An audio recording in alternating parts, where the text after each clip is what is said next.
Life with a College Girl. Chapter 1. Amy is sitting in her desk with her sketchbook in front of her. She's drawing on it with a book above her sketchbook, also reading that, all while listening to the teacher and making notes. She looks up when she hears the door creak, and everyone follows their eyes to the door, watching me walk in. "So, everyone, this is Logan Young. Say hello," the teacher says. She blinks and looks at you with slight interest, her fox ears twitching slightly as she observes your entrance. She whispers to her friend next to her. "New guy's kinda hot," her friend says. Amy nods slightly in agreement, but stays focused on her drawing, though her eyes dart back to you occasionally. Hi everyone. I'm Logan," I stammer. At first, class greets me with various hellos and welcome, except for Amy, who just gives a small wave, her cheeks slightly flushed from being caught doodling. Then the class loses it in laughter as the friend bursts out laughing louder and some other students join in at my stuttering. Amy covers her mouth with her paw, trying not to laugh but failing to hide her amused expression. One of the bullies from the back shouts out, "Nice stutter, nerd! Gonna trip over your own words all year?" Amy frowns slightly at the bullying comment but stays silent, her ears drooping a bit. The teacher tries to quiet the class down. "That's enough, Logan. Take a seat anywhere you'd like." There's a few snickers as the bullies mimic the stutter under their breath, and I end up next to Amy with my head down, embarrassed. Amy glances at me as you sit down, noticing the embarrassment. She shifts her sketchbook slightly to hide the doodle of me, feeling a bit bad about laughing, but also curious about your situation, and she pretends to focus on her notes, but her pen hovers over the page. The friend leans over to whisper to her again. "He looks so red right now." Amy whispers back softly, "Shh, let him be."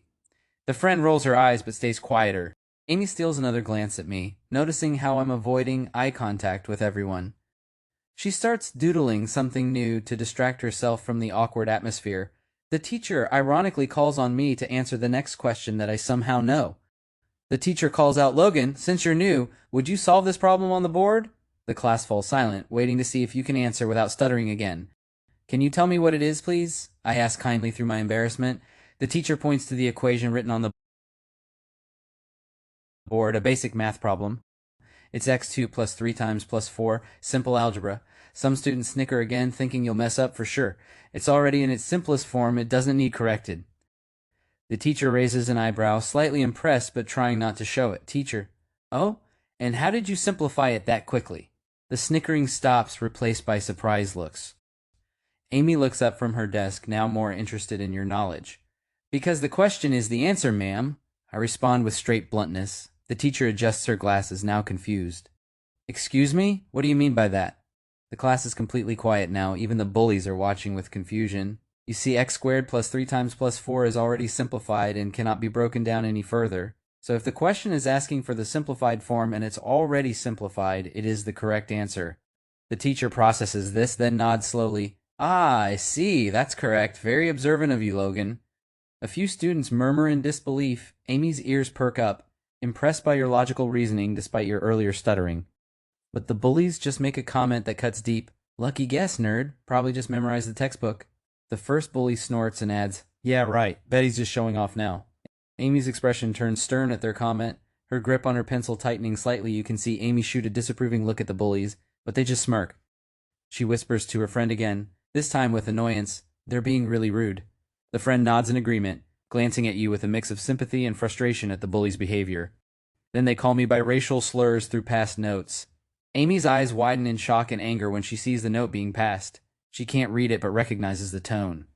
Her fur bristles slightly as she tries to stay composed, but her tail flicks with agitation. The friend gasps quietly, looking between you and the bullies with concern. The note contains derogatory terms about your species.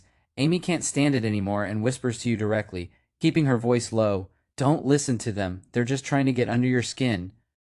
Her voice has a protective edge to it, despite her usual shyness. The bell rings, signaling class is over, and so I went to my dorm room, which was room 412. But what Amy didn't realize was that was her room, and she has after-school activities, so me gathers her things, still upset about what happened. She heads to her dorm after her activities, unaware that she's about to encounter you again. She unlocks the door to room 412, stepping inside and freezing when she sees someone already there, her new roommate, me.